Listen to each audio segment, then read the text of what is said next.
Hey guys, Tyler with Independence Overland, and today I'm going over yet another heater. So I had not planned on doing another heater review this year just because I have the ones that I have. They work pretty good, and I got nothing bad to say about them. So Ross Sparks of Sparks Overland in Fort Collins, Colorado reached out to me about this thing that I'm sitting on right now. This aluminum case is the housing for the first gasoline heater that I have personally come across. And the build quality is miles ahead of anything else I've seen. Why gasoline over diesel? We'll get into that here shortly. As soon as Ross showed me what they had built with this, it is very, very similar to what I had planned on building for myself. In the future, I thought about getting a Zargus case, building a diesel heater into it. That way, with my new truck build, I would have a quick detach type of system. And they literally did the same thing in the same size case that I was planning on, and it took all of the guesswork out of it. So a few things before we dive into this is an expensive heater. I know I'm gonna see it in the comments. There's so many people that get upset about heaters that are even $250. I'm just gonna tell you right now, this is a very expensive unit. This is like $1,400, $1,500 price range. This is built in the USA. The heater company is out of the USA. If you want quality built things, they are not cheap. Alucab stuff, good wheels, good tires, everything costs a lot of money. So I just want to cover the cost because I know a lot of people are going to get flustered. Everybody expects things to be cheaper than they've ever been before. That's just not the way the world works. Anyway, we're going to dive into this heater. This thing is really, really badass. I have already opened this once to check everything out. So some of the packaging you're not going to see here. So right away it comes with the duct, which is pretty standard. It's that cardboard duct that's slightly expandable, but it's not very long. So that's pretty typical. Diving into some of the other stuff in here, I actually bought one of these recently and I was using it with the diesel heaters. And this is just something that you zip your tent around. So instead of having to zip your tent around the round port to where it leaves gaps, what this does is it actually allows your zipper to come right here, and then you're good to go. And it makes for a good seal. And then you can spin this around. So if it's blowing right on your face, you can flip it around and have it pointed up at the ceiling or something like that. So that's cool that he included that. So he also included these silicone boots in here. These are normally for like an intercooler on a turbocharger system or something like that. So this is pretty sweet. And oh yeah, and this was actually in the package too. I've just got it on the outside vent. So this covers the outside vent, caps it off, keeps dust out, which is super cool because this is a sealed case. So you can keep all the grime out of it. So these types of boots you can source fairly easily. I work with these things all the time on the fleet of trucks that I take care of, but finding the right size for this kind of stuff could just be a little bit of a pain. So it's cool that he's including these because it kind of saves time and hassle for dealing with all that. So I believe what this one is for is the other side, so you can use a bigger duct, because typically with a diesel heater, any heater in general that's forced air, you need a bigger ducting size than something like this. If you're gonna run it from the ground all the way to your tent, you usually need a bigger size, otherwise you're gonna overheat the heater. So anyway, he includes all of these in the package. Again, this is the Sparks Overland storage bag, comes with some swag on the inside so you can get some decals and stickers and stuff. And then, so everything else, and I'll show you the inside of this here in just a minute, but this is what's really cool about this thing. Oh yeah, power cable. Let me cover the power cable real quick before I get into that. So the power cable did not come wired. I did a temporary wire job on mine with some butt connectors. I will not be leaving it like this. And I will dive into more on the power thing here in a second, but it goes right into the back. So you put all this on the inside whenever you are in transport. Everything is dust and water resistant. You're gonna get a lot less in your heater with this setup than you would with pretty much any other kind, aside from something that's hard installed into a van or a camper or something like that. So the cool thing about this is the thermostat. Now, this thermostat has just enough room where if I put this by my tire here, this will reach up into my tent. So on the back of this thermostat is a magnet. The cool thing about this thermostat is that this has a built-in carbon monoxide detector. So if it senses it, the system will automatically shut off. So it's not just an alarm warning you of stuff, but it's actually going to shut the unit off. That is super cool to see built into it. The other thing is, because this is an American designed heater, the heater itself is built in the United States. It's built in California, as well as all of this stuff. And then the actual tank itself is a metal tank. Basically, this entire heater is aluminum. The case, the heater, and the fuel tank. So you're paying for stuff there's no plastic parts here. And I can tell you right now that these silicone boots that they use to go from the heater to the vent over here, those last a long time with high pressure. So I don't think that that's ever gonna go bad on this. And they do make for a good seal.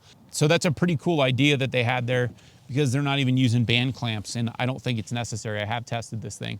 So on the thermostat wire itself, it's actually designed to be hanging out of the case like this. So when you're at camp, personally what I would do is I would just flip up the latch on one side. So they could have done this a little bit different, and I'm not saying this is a bad way to do it. I just want to cover, they could have put another plug on the back, and then you have to plug in both of the things. I don't know why they chose not to do that, maybe to save money, because then you get into more complicated wiring and stuff like that. I think that this is just fine. I'll probably just latch one side in case the wind gets going in the middle of the night or something. You've got such a big lip right here that you're not gonna get a bunch of snow going underneath it, of course. Something I wanted to touch on real quick before I fire this thing up is I did want to show off that this is very, very similar to a Zargus case. Put all my stuff back in here real quick. So I don't know if Alubox uses this same style. This is not a name brand box, and the reason they did that, I'm sure, is to save hundreds of dollars, because expensive aluminum boxes are very, very expensive. But I did want to show that a Zargus case will fit perfectly on this. So if you did want to use this as a bench of some sort, you can put a case on top of it, and it's not a completely tight fit, but it's not going to go anywhere as long as it's all lashed down. It's another nice thing about this top and this case in general is that with or without, obviously, another case on top of it, you have a new surface around camp that you can stack stuff on, use it as like a cutting board if you're sitting at your camp chair. It's just another useful surface, or you can sit on it, you can stand on it. I don't know if they would tell you to do that or not, but they put some very substantial aluminum feet on the bottom of this thing, and it will put up with it. The case can put up with it, I'm sure. So personally, I'll use it like that just because why not? So as far as organization goes, it's nearly the exact same size as a Zargus case. And I've got a bunch of these, so that's handy for me at least. So on the side of the heater where your heat is actually coming out of, it has this heavy duty steel. This thing is straight up steel. It's pretty heavy, and it's got an O-ring on it. So you screw this thing in, and it will keep all of the elements out of that side. The other side is the grommet, the silicone cap. So I don't know why they didn't do that on both sides. Honestly, this is probably more overkill, but either way, just so you know. So there are some definite advantages to using gasoline versus diesel. Now, gasoline is not going to be quite as efficient as diesel is. Diesel by nature is going to be a very energy dense fuel, but Ross has assured me that they have gotten very close over at Velit on getting these really close to the efficiency of diesel. There's pros and cons to both going diesel and gasoline. For me, there's several advantages to gasoline, and one of those is that my vehicles are powered by gasoline. So I'm always gonna have spare fuel with me for the most part. So the gasoline tank on this unit is a little over 2 gallons. So I actually talked to Ross about some of this stuff, and I was asking about the specific tank size and all that, and he said that they did some testing with larger tank sizes, but what they found is when those were full, it was harder for some people to move it around. You're getting into a very heavy unit. So they kind of weighed the tank size based off of the needs of people needing to carry it, stuff like that. So it's got a very decent tank size, but they did a little bit smaller than some of their prototypes were, just to make it easier for pretty much anybody to be able to move around. And what Ross has told me is based off of the tank, I should get like 3 to 4 nights off of it roughly if I'm just using it while I sleep. And man, this thing is feeling really good right now. So on the note of gasoline, for me, I'm more attracted to the idea of gasoline. I know it's flammable, so there has to be a little more care taken when it comes to that stuff. But as far as making a mess goes, you can still spill gasoline, but the difference is gasoline is gonna actually like evaporate off, and it's not gonna leave a mess in the bottom of the heater. So not if, but when you spill it, you can just leave that lid open and it's gonna do its thing, and then you won't be able to, you'll still maybe smell it inside the case, you won't smell it in the heat, but you might be able to smell it in there. Okay, so this is a 4 kilowatt heater, which is about 14,000 BTUs. So if you compare that to the 5 kilowatt diesel heaters that I recently did a review of, those are about 17,000 BTUs if memory serves, and those are a 5 kilowatt. So this is less heat technically, but as I covered in that previous video, is that is too much heat for a lot of this type of camping, because with the diesel heater, one of the things you run into is when the heat has to run on low, you're building soot up in the diesel heater. When it comes to diesel heaters in a small tent like this, you really want a smaller heater that you can run on high versus a big heater with more output that you run on low, because it will build soot up over time and that causes problems. The reason I'm saying all this is because with a diesel heater, you need to run it on high. So if you're using it in your tent and it's a type of heater that'll slow way down and barely put out any heat, you're causing soot buildup inside of that thing. So with the gasoline heater, you're not running into that problem in the same way. You're not gonna have that same penalty, and it's about half the maintenance that a diesel heater is. Another thing here is this is a high-end heater, and this is a US built heater. So one of the things about a unit like this, where you know where the manufacturer is from and where they're at, and you can find out information, give them an actual call and speak to somebody, something like this, if a part does go bad, then you can get replacement parts, which is pretty cool. Okay, I'm gonna hold this controller up to my other camera here. So the thing with this controller, like I said, it's magnetic. I had it stuck to my refrigerator. This needs to go inside of the tent, of course. So one of the things on here is that it is a very simple controller. You have manual to where you can choose the output of the unit itself. Tap it again, you have your thermostat, and then you hold it to shut it down. Something else I already mentioned is this does have a carbon monoxide detector built into it. That is such a cool feature. That is really something I've never seen before in any of the other units by any of the brands. But something else that it has is it has a priming mode. So if your tank ran dry or something, rather than running it through the startup cycles, you can actually run a priming cycle to get the fuel to the actual heater itself. So I think that's pretty cool.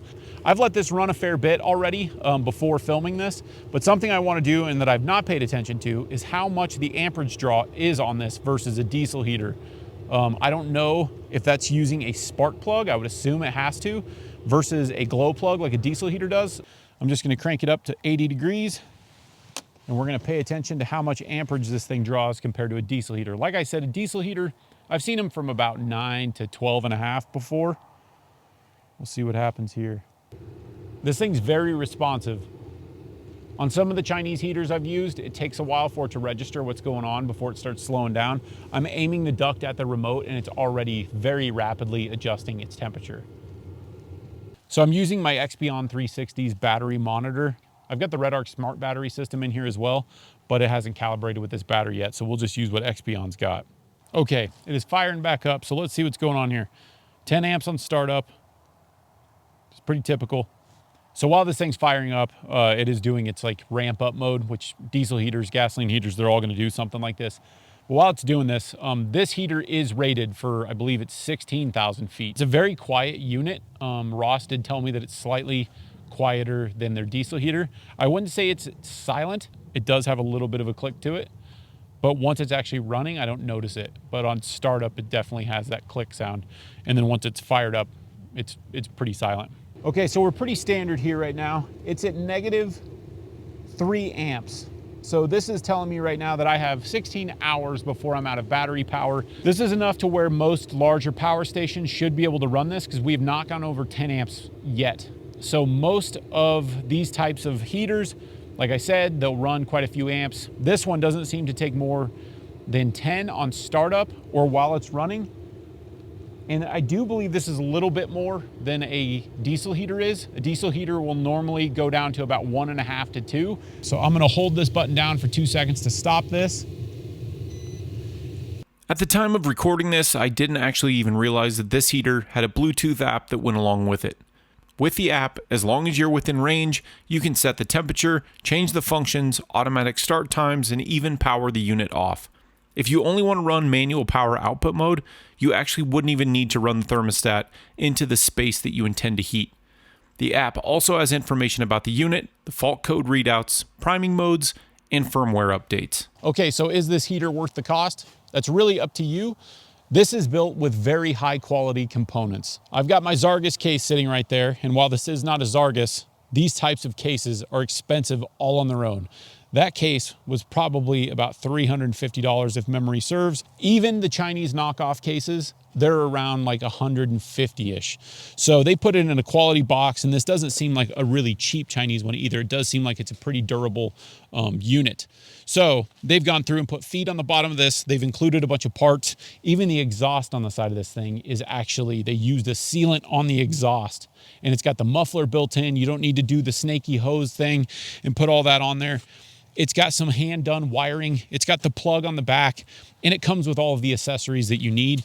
And man, it is just, it's cool. This is you're paying for something that's actually pretty damn cool. This thing is going to last a long time. I have a lot of confidence in that. I don't know the Velit brand and how their heaters are built, but just looking at this thing with its aluminum housing, I mean, that's pretty badass. That thing it looks very durable to me. The Velit stuff does appear to be new from my research, but from everything that I have found, it is a very high quality unit. This thing does have a 2-year warranty for the heating unit itself. That goes a long way. 2 years is a pretty long time. You're paying for an American brand heater. You're paying for American engineering. You're paying for American built stuff. So there's some labor hours going into this. It's going to cost more money. So I'm not going to tell you outright that you need this heater, because nobody needs anything. You can snuggle up with a couple blankets, a heated blanket, however you want to do it. But if you're like me and your hands start getting freezing and stuff like what I'm standing in right now, and you like being warm at night, this is going to be, I think, reliable in the long run. So even though this is built in the USA, this is a product. No product's perfect, so things could go wrong. There's always the potential for manufacturing defects, things like that. So I will plan on doing a follow-up, but it's probably going to be a year before I do that, because I would want to put some serious hours on this thing before doing so. So for those of you that camp 2 nights during the cold season, the snow and stuff every year, $1,500 may not make any sense for you.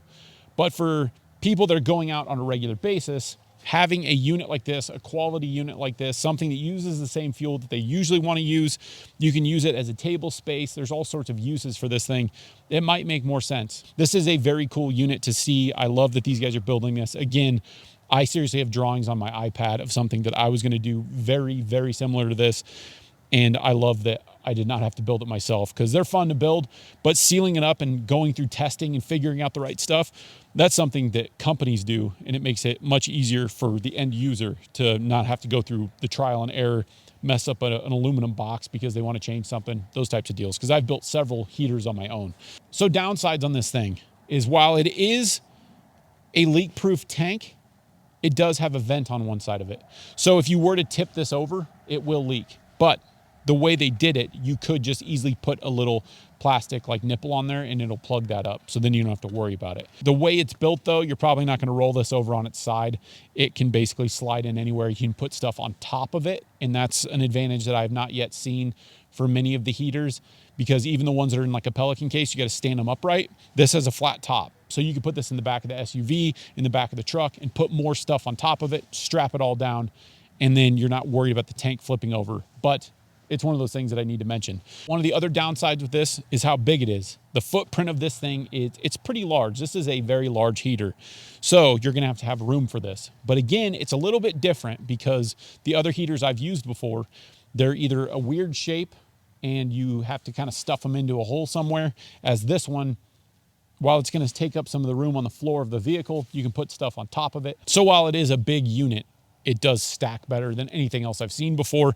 And you're definitely not gonna be worried about breaking anything, because I mean, it is a durable box. So there are gonna be some little things that are cons, maybe, being that it's gasoline. So keep it away from the campfire. Gasoline is flammable versus diesel being combustible. So it's one of those deals where you just have to be smart about it. But if you can run a lawnmower, you can run this heater. And so I don't think that that's a big deal. Plenty of people are taking a chainsaw camping. I don't see why this is any different. I don't have any obligation to say good or bad about this. Yes, I got it for free, but I can say whatever I want to say about this thing. And if anybody out there has ever built their own heater before, I have done that. It is a lot of work. It's kind of a fun project, to be totally honest, but especially if you're going to dive into something like this, just finding where the parts are, finding these types of caps, finding the hardware, putting it together, again, just testing this stuff and making it work correctly. Everything fits correctly. Little things like if you drill a hole and then all of a sudden it's too high for the handle or something, you know, they've gone through and done all that. And there's something to be said with that. And maybe a $1,500 heater isn't for everybody, but again, I spent a bunch of money. I think I spent $900 on just the heater of a planar unit a long time ago. And it doesn't have the same output as this. It didn't have a fuel tank. It didn't have a lot of the features this thing does. Like the carbon monoxide detector is super cool. That is very cool. I hope a lot of them start coming with that kind of stuff. I think Sparks Overland really nailed it with this thing. And a lot of that is because they could have gotten a cheap heater to make this more affordable, but instead they chose to do a quality heater and just up the price. Because if you look at any of the name brand portable heaters, they are expensive. This is no different. This is very expensive, but this is quality. This is definitely a heater where you're going to have confidence in running this. I already have confidence in running this. I will take this out. I would rely on this thing. I don't know what else I can really say about this thing. I'm very impressed with it. I think they did a fantastic job. It's a beautiful package. It is, you can tie this thing down by the handles. You can tie it over the top. You can stack stuff on it. You can cut food on top of it. This thing is super, super cool. I'm very stoked to see that somebody's building something like this, because it's like they read the idea right out of my mind. Anyway, guys, I know it's expensive. I know it's not for everybody, but for those of you that are camping on a regular basis looking for a quality unit, probably the last little heater you're probably gonna have to buy. I mean, you can put a lot of hours on this. You're not gonna have to deal with the soot buildup that you would with a diesel heater. And man, it is just, it's cool. There is a cool factor to this just being in an aluminum case. Once again, being able to stack stuff up on top of this, I mean, this thing is just awesome, man. Anyway, I've said it enough in this video. This is definitely the coolest heater I've ever seen. I was impressed by some of the stuff I reviewed recently, but this is definitely on a different level.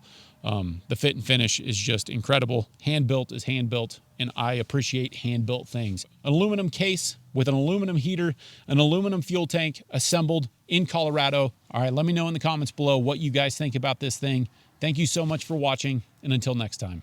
As always, thank you so much for watching, and click one of the videos in the corner to check out more of our adventure, off-road, and overland related content.